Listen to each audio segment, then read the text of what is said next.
ان تمام وضاحتوں اور صراحتوں کے بعد سورہ مائدہ آیت 3 میں یہ اعلان عظیم کیا جاتا ہے جو وحی کا آخری اعلان ہے۔ اس دور میں ہم نے تمہارے لیے تمہارے دین کو مکمل کر دیا، تم پر اپنی نوازشیں، نعمتیں، عنایتوں کا اتمام کر دیا، تمہارے لیے اسلام بطور ضابطۂ زندگی، ضابطۂ حیات پسند کر لیا۔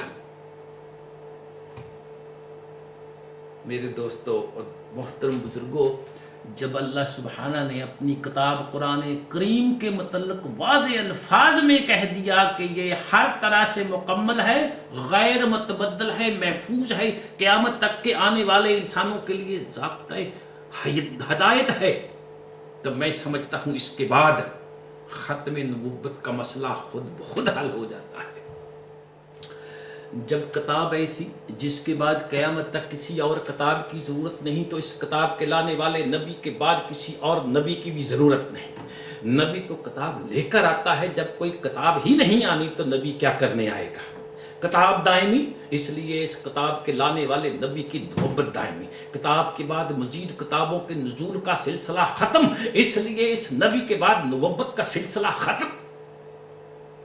اس کے بعد سوچئے اللہ سبحانہ نے جو نبی اکرم صلی اللہ علیہ وسلم کو خاتم النبیین کہا، تو پھر اس کے صحیح قرآنی مفہوم کے سمجھنے میں کوئی دشواری نہیں رہ جاتی۔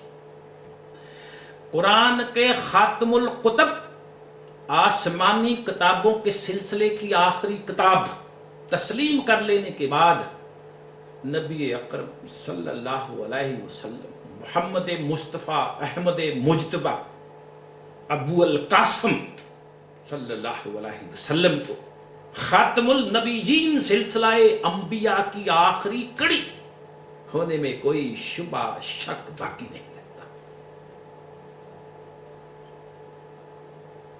اللہ سبحانہ نے جو کچھ قرآن کریم کے متعلق کہا، اس کے بعد اگر حضور صلی اللہ علیہ وسلم کے متعلق خاتم النبیین ہونے کا اعلان نہ بھی کیا جاتا تو بھی حضور کے آخری نبی ہونے میں دو آرا نہیں ہو سکتی۔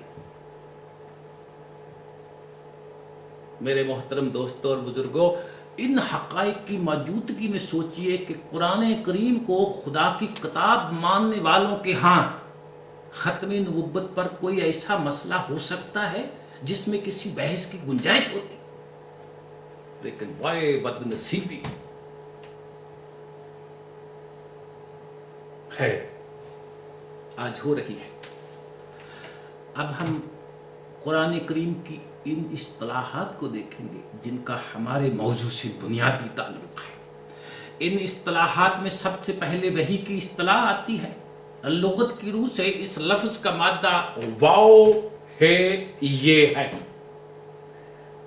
الوحی، وحی، اشارہ جس میں تیزی اور سرعت ہو۔ راغب نے کہا اور صاحب تاج نے بھی اس کی تائید کی ہے کہ وحی کے معنی تیز اشارے کے ہیں۔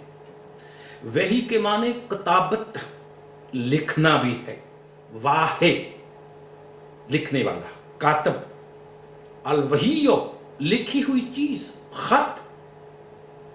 چنانچہ جوہری اور صاحب لطائف الغتا ابن فارس اور راغب نے کہا ہے کہ وحی کے معنی کتاب ہے، وحی کے معنی حکم کرنا، امر کرنا۔ ابن فارس نے کہا کہ وہ چیز جو تم کسی طرف پہنچا دو اور اسے اس کا علم ہو جائے، وحی کہلاتی ہے، خواہ اسے پہنچانے کی کیفیت کچھ ہی کیوں نہ ہو۔ لطائف الغتا میں وحی کے معنی قابل اعتماد راستے کے بھی ہیں۔ تو بھئی یہ ہیں اس لفظ مادہ کے لغوی معنی۔ اس لفظ کے اصطلاحی معنی ہے وہ علم جسے خدا ایک برگزیدہ منتخب فرد کو براہ راست اپنی طرف سے دیتا ہے۔ تو قرآنی اصطلاح کی روح سے وحی کے معنی ہوئے خدا کی طرف سے براہ راست ملنے والا علم۔ یہ وحی حضرات انبیاء علیہ السلام کی طرف آتی تھی، دوسرے انسانوں کی طرف نہیں آتی تھی۔ حضرات انبیاء اسے دوسرے انسانوں تک پہنچاتے تھے۔ چنانچہ رسول سے کہا جاتا سورہ مائدہ